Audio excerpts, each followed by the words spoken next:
This is a presentation for obstruction-free transactional memory for CSE812. Transactional memory is a way for us to do parallel computing more efficiently. In our OG parallel computing, processes will lock up a process resource, and then they do all their calculations, read writes, while nobody else can access this resource. When you're done with it, then you release this lock, and somebody else can lock up that process. In transactional memory, you can do multiple read and writes at the same time that would appear instantaneously to other processes when you make it live. So these are based on atomic operations. Atomic is just a keyword that you surround your block of code with, and when you push these changes to live, it appears instantaneously to other threads. So in transactional memory, we have three keywords. So they're live, commit, and abort. When a process is live, it's doing something with respect to the mutually exclusive resource, which we call X. So these changes, or whatever it's doing inside the atomic block, is called a transaction. A transaction can commit, which means that you have now updated the value inside the mutually exclusive resource, or you're done with it. After you commit a new write to X, say, if another process reads from that X, they will now read your value of X that you put in. A transaction can also abort. If a transaction runs into some conflict, so if you're in the middle of a transaction with respect to X, and another process has just updated the value of X, you must abort your transaction. So to do this, you revert all your calculations onto X, and then you will update your value of X that you have currently with the new X that the other process has updated, and then you'll redo all your calculations and then try to commit again. We're making no guarantees that you'll be able to commit at some point. Your transaction can get aborted infinitely many times if other transactions causes you to abort due to some conflict. We will see how we can ensure progress later. There are two main types of algorithms for transactional memory, and they're lock-based and obstruction-free. So similar to the consensus problem, lock-based is this problem where if the process holding the lock crashes during the middle of its execution, that lock is never released. And if that process with the lock slows down drastically, this is less severe because you can still recover that lock, but nobody else can still access this resource waiting on the slow process to finish. So what obstruction-free transactional memory does is that it guarantees that there is some progress for every transaction that executes alone. So here alone means that the process doesn't have anyone else who wants to access the same mutually exclusive variable. And these other processes can be currently suspended when they're accessing that X, or they can be crashed. As long as nobody else wants to access this X while the transaction is going on, then we're guaranteeing that there's going to be some progress for that transaction. In other words, that transaction can commit and make its changes live.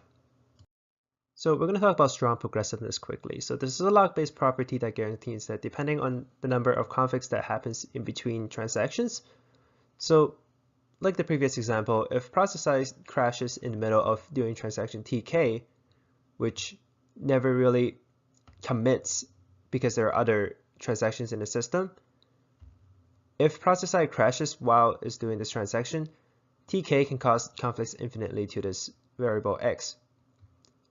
So what lock basing is, there will be always progress in the entire system, and it might not be your thread, and it doesn't really counter for this situation where you have a process that crashes with the lock.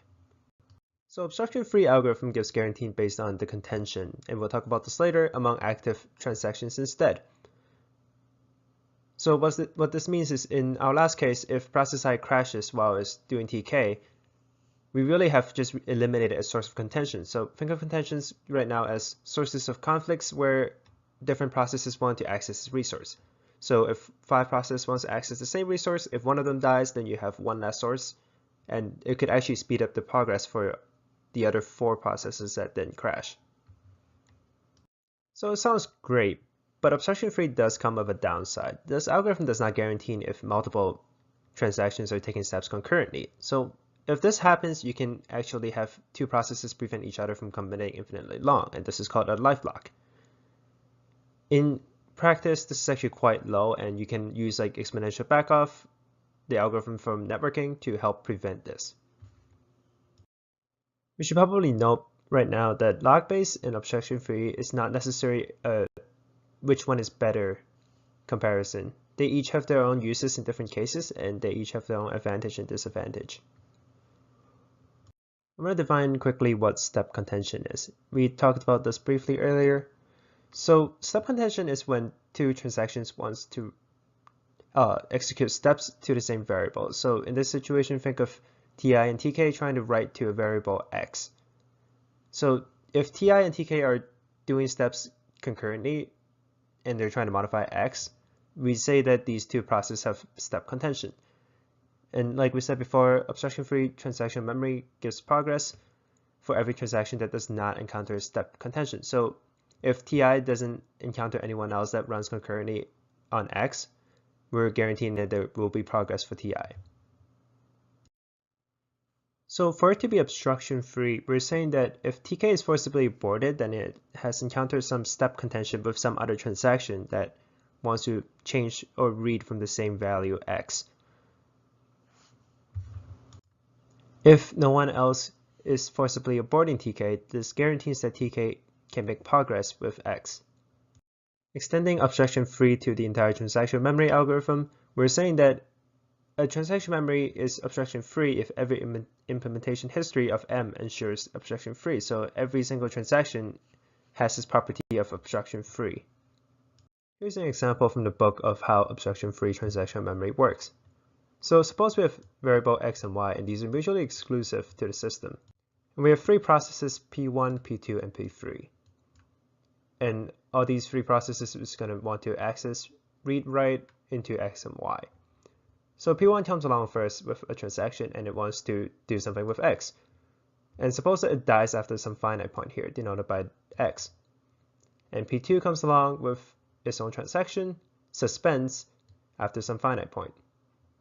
So this is the P2 suspending for this duration, and it wakes up after some finite time. P3 comes along after that with its own transaction and wants to read and write to x. Now, since there's no other step contention, there's no other process that are changing x or reading or writing from x, P3 is guaranteed to have progress. So T3 has to be able to commit, which is denoted by C3 here. And when T3 gets to commit, x is changed to 3 globally here. So every process that attempts to read x after this point would see x equals to 3. So in this scenario, P2 can continue with this because it wants to write to y instead of x. In the OG implementation of a transactional memory or the log-based algorithm, you would actually have to abort some of these transactions. This is the basic implementation of an obstruction-free transaction memory algorithm.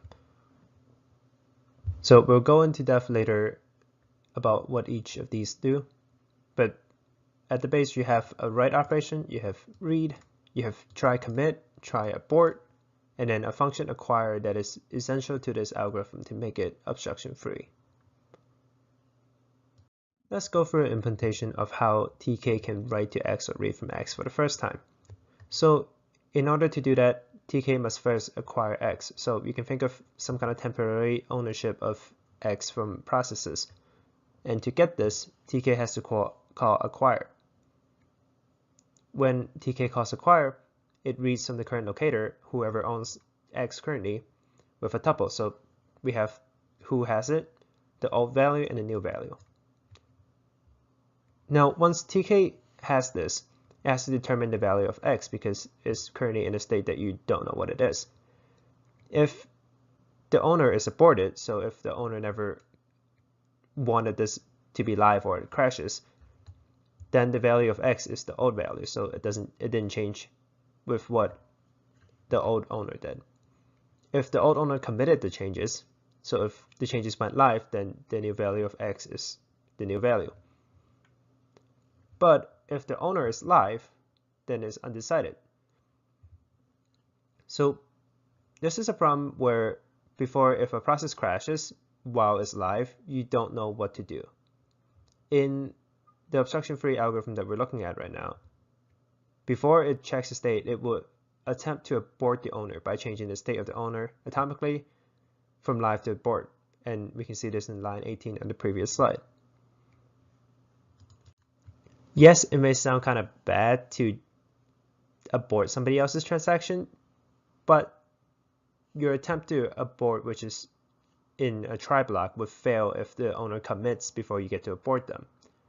So the key here is that not necessarily that you accidentally aborted somebody, but it's no matter what happens, if state owner is live, you have some kind of variable for x. You know what the value of x is at that point. So now you can determine what x is. So once we know the value of x, we can allocate a new array inside tk for x. Now at this point, if we're writing, tk can try to replace the locator of x with itself, so saying that tk owns x now. Change the old value of x to new value, as in the old value of x is the old value that was committed from the old owner, and then the new value of x is now what tk wants x to be. If we're reading, you can just read from it. If tk fails to change the locator, this implies that somebody else has gotten x before tk can get it. So in this case, tk would have to abort to prevent inconsistent from reading, because if somebody else changes x at this time, tk reads from it, it would have an inconsistent value of x. So once tk acquires x, it can read and write as many times as it wants until tk commits. And at this point, once tk has it, no other transaction can access x. So after tk acquires x, it goes to live. And when the state of k goes from live to committed, so when tk is done with its calculations, updating, and reading from x, it commits all these changes. And once that happens, all these changes are instantaneously updated to the entire system. If some other transaction wants to access x at this point while state k is live, it can cause state k to be aborted, and if it does, tk cannot commit. tk would have to try again later with respects, and this is where the live block can happen, and you can prevent this by doing an exponential backoff. So you try in some amount of time, and if it doesn't work, then you kind of extend that time, so you give the other process a chance to commit first, and then it's your turn. So because of this, committing and aborting is done in a single step, and this is a key characteristic of obstruction-free protocols. Since aborting or committing happens in a single step, you cannot crash in the middle of updating values, and this would prevent updating only half the values of x. So in conclusion, transactional memory is a way for us to allow multiple processes access some kind of mutually exclusive resources at the same time, all while keeping it mutually exclusive and consistent. So to do this, a process would attempt to do its calculation and commit these changes to the resource. When it happens, if it runs into some conflicts, also known as other processes are trying to change that resource, the transaction can get aborted, which is a way to revert it back to the original state. So before the process attempts to change or modify the values of the mutually exclusive resource. When that happens, the process must redo all its calculations after the conflict. So update its current value of x, if x is the mutually exclusive resource, redo its calculations, and then attempt to commit again. Obstruction-free is a guarantee that some process can eventually commit, and it does not actually guarantee that we're not going to give it any conflicts. And since we cannot guarantee that we will not have any conflicts while we're trying to commit, this can result in a live lock where two processes attempt to commit infinitely and blocking each other while doing so. To solve this, we can delay some of these transactions by using the exponential backoff algorithm. So doing this exponential backoff algorithm, we're hoping that we can delay our transaction so that some other process can finish their transaction first, and then we proceed with our transaction.